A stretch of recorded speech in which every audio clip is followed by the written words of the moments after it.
السلام علیکم. ہمارے چینل بیا اور مالا پر خوش آمدید. اگر آپ ہمارے اس چینل پر پہلی دفعہ آئے ہیں یا آپ نے ابھی تک سبسکرائب نہیں کیا تو بیا اور مالا کو سبسکرائب کرنا اور بیل آئیکن پریس کرنا ہرگز نہ بھولیں. اور کہانی پسند آئے تو لائک، کمنٹ اور شیئر کریں. اس نے میرے سامنے تیسرا سگریٹ سلگایا اور بڑے ترسے ہوئے انداز میں لبوں سے لگا لیا. مجھے ایسی گھن سی آئی کہ میں نے ایک ناگوار سی نظر اس پہ ڈال کے منہ دوسری طرف پھیر لیا اور کوفت بھرے انداز میں گھڑی کی طرف دیکھا. میری بڑی بیٹی ربیہ کا اپنے کالج کی طرف سے انٹر کالجیٹ کوئز پروگرام کا آج سیمی فائنل تھا. اندر اس کی ریکارڈنگ ہو رہی تھی. پہلے 2 بار ریہرسل ہوئی تھی. الوؤں کی طرح بیٹھے تالیاں پیٹتے رہے تھے، وہ بھی ڈائریکٹر صاحب کے بار بار اکسانے پہ ذرا زور سے ذرا جوش سے. لو بھلا یہ کیا بات ہوئی؟ اس عمر میں بے وقوفوں کی طرح زور اور جوش سے تالیاں پیٹو. میرے تو آدھے گھنٹے میں ہاتھ سرخ ہو گئے تھے. اور جب دوسری بار بھی ریکارڈنگ اوکے نہیں ہوئی، ڈائریکٹر صاحب نے اونچے لمبے جھولے میں لٹکے چھت سے ٹنگے اعلان فرمایا کہ آپ کو ایک بار پھر زحمت کرنا ہوگی فائنل ریکارڈنگ کے لیے. تو میری برداشت جواب دے گئی. یوں بھی ربیہ اور اس کے کالج کی دونوں لڑکیاں پروگرام جیت چکی تھیں اور میں اپنے پورے جوش و خروش سے تالیاں پیٹ چکی تھی. پہلی بار اس کے جیتنے پر. اس کے بعد میرے اندر ہمت نہیں تھی، سو میں ربیہ کو بتا کر باہر نکل آئی تھی. ٹی وی اسٹوڈیو کا جیسا ماحول ہوتا ہے ویسا ہی تھا. میں پہلے بھی 2-1 بار ادھر آ چکی تھی اور شوبز کی سیلیبریٹیز اور چھوٹے اداکار ادھر ادھر پھرتے اسٹوڈیوز میں جاتے نظر آ رہے تھے. نہ مجھے اس فیلڈ سے کوئی دلچسپی تھی نہ ان کے معروف اداکاروں سے، سو ٹھوس پار صورت بنائے کچھ بیزار سی بیٹھی رہی.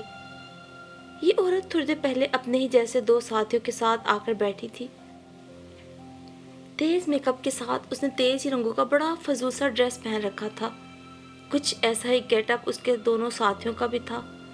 ان کے لمبے لمبے بال، بڑی ہوئی کلمیں، ہاتھوں میں موٹی موٹی انگوٹھیاں اور سینے سے نیچے تک کھلے گریبان کے بٹن.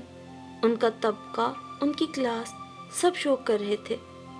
رہتی کسر ان کا انداز گفتگو پوری کر رہا تھا. جس طرح وہ تھوڑی تھوڑی دیر بعد عامیانہ سا کہکا لگا کر ہاتھ پہ ہاتھ مار کے ہنس رہے تھے. مجھے ان سے کوئی دلچسپی نہیں تھی، بس ایک الجھن سی تھی جو مجھے یہاں بیٹھتے اور اس عورت کو دیکھتے ہی لاحق ہو گئی تھی. میں نے اس عورت کو کہاں دیکھا ہے؟ بار بار میرے دماغ پہ دستک سی ہوتی اور یہ الجھن بھرا سوال ابھرتا. میں اس کی طرف دیکھنا نہیں چاہتی تھی، مگر اس سوال کی وجہ سے مجھے وقتاً فوقتاً اس کی طرف دیکھتے ہوئے سوچنا پڑ رہا تھا، اپنے دماغ پہ زور دینا پڑ رہا تھا کہ میں نے اسے کہاں دیکھا ہے. یوں جیسے ماضی قریب میں یہ عورت کہیں میرے بہت آس پاس تھی، مگر کون تھی؟ اور بھلا شوبز کی ایسی عورتوں سے میرا کیا واسطہ؟ آدھا گھنٹہ سر کھپانے کے بعد بھی میں اندازہ نہیں کر سکی، لیکن چہرہ بہت جانا پہچانا تھا. دوسری طرف ربیہ کی ریکارڈنگ مکمل ہوئی اور وہ اپنی دوستوں کے ساتھ باہر آ گئی. میں چونکہ اب اچھی خاصی بیزار ہو چکی تھی، اس لیے اسے مزید گپ شپ کی مہلت دیے بغیر پرس سنبھالتی ربیہ کو اشارہ کرتی باہر چل دی. ربیہ برے برے منہ بناتی میرے پیچھے آ رہی تھی. او چھڈو جی، بھائی جی کا فنکشن تو کسی صورت مس نہیں کیا جا سکتا، پرانے قدردان ہیں اپنے. میں اس عورت کے پاس سے گزری تو لمبا سا کش لیتے ہوئے اس نے اپنے بائیں طرف بیٹھے ساتھی سے کہا اور گردن صوفے کی پشت پہ ڈال دی، جس سے اس کا کھلا گریبان کچھ اور بھی فراخ دل ہو گیا. وہ شکل صورت کی اتنی بری نہیں تھی، بلکہ اچھی قبول صورت کی تھی، مگر اس کے گیٹ اپ اور انداز گفتگو نے توبہ. جی، ایسی عورتیں ہوتی ہیں معاشرے کو ناقابل برداشت بنانے والی. میں نفرت سے سوچتی ہوئی پارکنگ کی طرف بڑھی. ابھی اگلے ہفتے بھی آنا تھا فائنل ریکارڈنگ کے لیے. میرے میاں نصیر صاحب کے پاس تو اتنا ٹائم نہیں تھا کہ بچوں کی اس طرح کی سرگرمیوں میں انہیں لیے پھریں. نصیر صاحب خود بھی ڈپٹی کمشنر کے اسسٹنٹ تھے، اس لیے ہر وقت ڈپٹی کمشنر کے ساتھ ساتھ گھومتے رہتے. گھر آنے پہ ان کا تو اپنا تھکن کے مارے برا حال ہوتا تھا.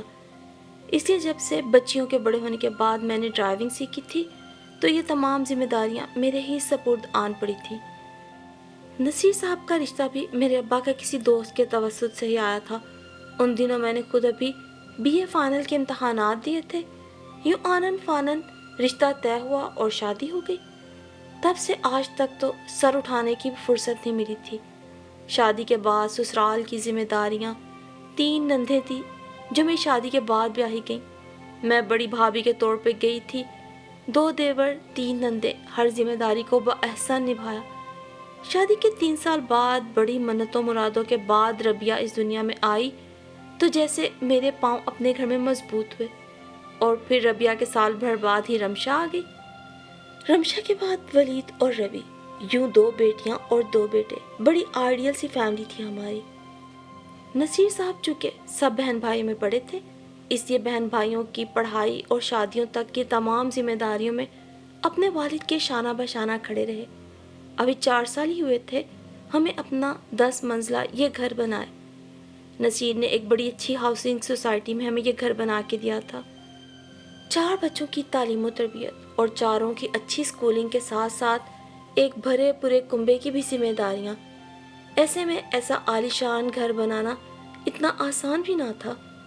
اس میں نصیر صاحب کے ساتھ ساتھ میری بچت اور کفایت شعاری کا بھی بہت ہاتھ تھا۔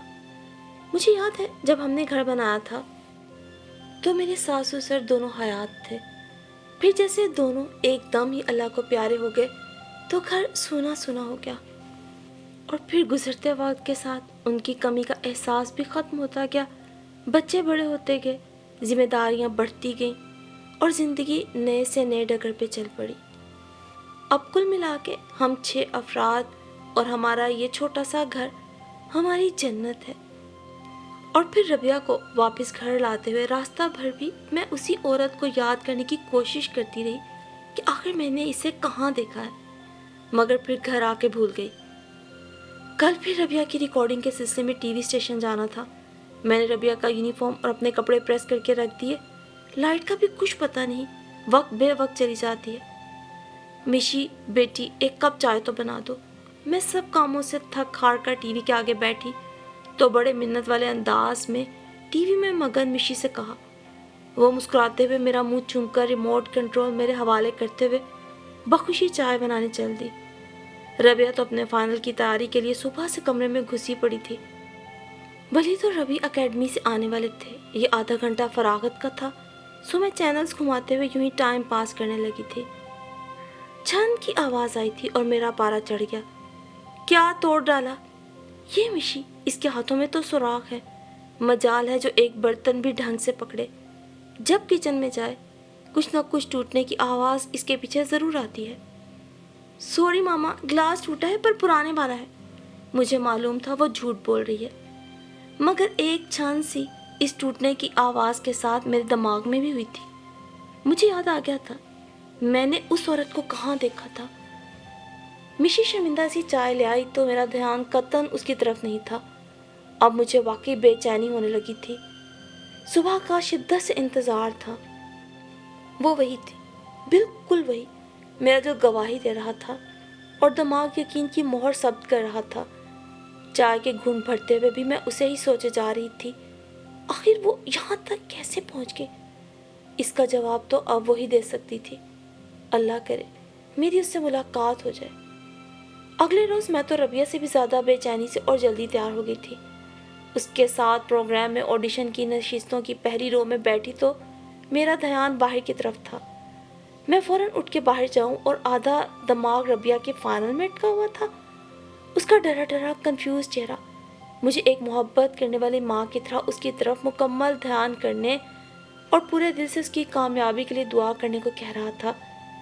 بالآخر میرا تجسس ہار گیا اور میں پوری ماں بنتے ہوئے، پورے انہماک سے دعا مانگتے ہوئے اپنی بیٹی کی جیت کی دل سے خواہش کر رہی تھی۔ شاید یہ میرا انہماک تھا، پورے دل سے کی گئی ماں کی دعا تھی، یا ربیہ اور اس کے دونوں ساتھیوں کی محنت کہ ان کی ٹیم فائنل میں جیت گئی۔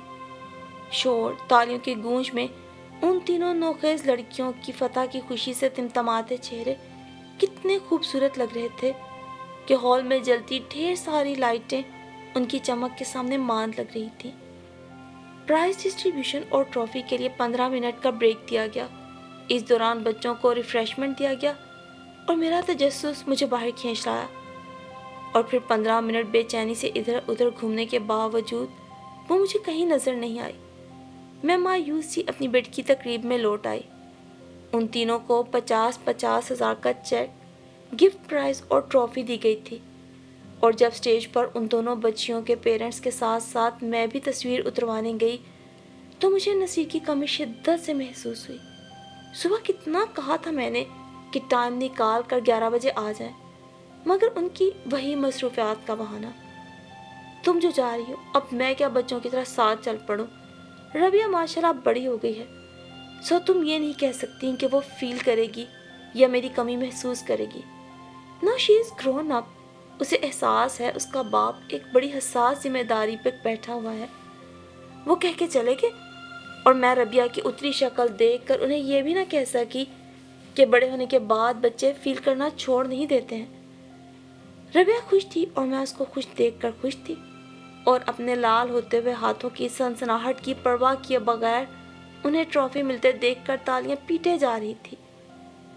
بعد میں بچیاں دوسری بچیوں کے ماں باپ اور سہیلیوں کے ساتھ گھل مل کر گپ شپ کرنے لگی تو میں ایک بار پھر چپکے سے باہر نکل آئی، اور کوریڈور کے موڑ سے وہ مجھے دوسری طرف جاتی دکھائی دے گئی۔ بانو، بانو سنو! میری پکار تھی یا کوئی جادو؟ وہ جو بس مڑنے کو تھی وہیں جیسے پتھر کی ہو گئی۔ لمحہ بھر بعد اس نے پھٹی پھٹی حیران نظروں سے میری طرف دیکھا۔ ایک الجھن میں وہ گرفتار ہوئی تھی جس میں اسے پہلی بار دیکھ کر ہوئی تھی، مگر شاید اس کا حافظہ مجھ سے زیادہ اچھا تھا کہ اس کے چہرے کے تاثرات اگلے 2 منٹ میں بدل چکے تھے، اور ان کی جگہ تھوڑا غصہ اور تھوڑی ناراضی سی جھلکنے لگی تھی۔ جی، آپ نے مجھے بلایا؟ میں اس کے پاس پہنچی تو وہ طنز سے پوچھنے لگی، تم بانو ہو نا؟ میں نے تصدیق کرنا چاہی۔ پہلے تھی، اب بینا ہوں۔ آپ نے مجھے کیوں روکا؟ وہ پھر سے جانے کو تھی۔ بانو سے بینا؟ میں سمجھی نہیں، تم تو… میں حیران سی بولی، ہاں آپ کو تو میں وہی گھر گھر برتن مانجنے، پونچھا لگانے والی، لوگوں کے گندے کپڑے دھونے اور ان کے چھوٹے بچے کھلانے لے جانے والی بانو یاد ہے، جس نے چند 100 روپوں کی تنخواہ کے عوض لوگوں کی خدمتوں میں اپنی جوانی لگا دی، اور اسے جواب میں صلہ کیا ملا؟ یہ بینا کھڑی ہے آپ کے سامنے، وہ غصے اور نفرت سے بول رہی تھی۔ اسی وقت 6-7 لوگ گروپ کی شکل میں گزرے تو راستہ تنگ پڑ گیا، اسے موڑ سے اس طرف ہونا پڑا۔ میں سمجھی نہیں، ادھر آ کر بیٹھو، کچھ بتاؤ تو صحیح، تم تو بتائے بغیر ہی نوکری چھوڑ گئی، پھر 2-3 بار بلاوا بھجوایا بھی تو تم نے انکار کر دیا، اب کام نہیں کرو گی۔ میں سمجھی شاید کوئی اور اچھا گھر ڈھونڈ لیا، اس لیے نہیں کرنا چاہ رہی۔ میں ذرا اپنائیت سے اس کا ہاتھ پکڑ کر چھوٹے سے لاؤنج ٹائپ برآمدے میں لے آئی اور اسے صوفے پہ بٹھانا چاہا۔ یہ سوچا آپ نے کہ میں کیوں نہیں آئی تھی دوبارہ؟ وہ طنز سے بولی تو مجھے اس کا آخری دن یاد آ گیا۔ ہاں یاد آ گیا تھا، مگر میں نے تمہیں اپنی مجبوری بتا دی تھی کہ اس روز واقعی میرے پاس پیسے نہیں تھے، کہ میں نے یاد آنے پہ ذرا ہکلا کے کہا۔ آپ کی مجبوری اس روز میری ساری زندگی کی ریاضت پہ پانی پھیر گئی۔ سادہ سی لوگوں کے گھروں میں کام کرنے والی بانوں کو ایک آوارہ عورت، ایک فاحشہ بنا کے وہ چیخ کر بولی تو میں ششدر سی رہ گئی۔ بتایا تھا اس دن میں نے آپ کو، رو رو کے منتیں کی تھیں، واسطے دیے تھے، کوئی بھیک بھی نہیں مانگ رہی تھی کہ 2 مہینوں کے مجھے ایڈوانس تنخواہ کے پیسے دے دیں، میں نے فریج کی قسط جمع کروانی ہے۔ وہ حرام خور دکاندار میری جان کو آیا ہوا ہے، اس کی 3 قسطیں جمع ہو گئی ہیں، 2000 مزید دے کر اس کی 2 قسطیں تو دے دوں۔ وہ دن رات آ کے میرا دروازہ پیٹتا ہے اور محلے بھر میں مجھے ذلیل کرتا ہے، اور آج اس نے مجھے آخری مہلت دی ہے۔ کتنا گڑ گڑائی تھی میں اس روز آپ کے آگے، اور آپ نے میرے اس گڑ گڑانے کو میرے روز کا بہانہ، پیسے اینٹنے کا عذر اور میرے آنسوؤں کو میری مکاری جانا تھا۔ یہی بات تھی نا؟ وہ پھنکار کر بولی اور میری شرمندگی کے مارے نگاہیں جھک گئیں۔ کیوں آپ مالک عورتیں اس قدر سخت دل ہو جاتی ہیں کہ ہمیشہ ہی ماسی کو جھوٹا، مکار، پیسہ اینٹنے والی، بہانے باز اور اس کے بچوں کی بیماری کو ڈھکوسلا، ڈرامہ اور ان لوگوں کے ہتھ کنڈے کہہ کے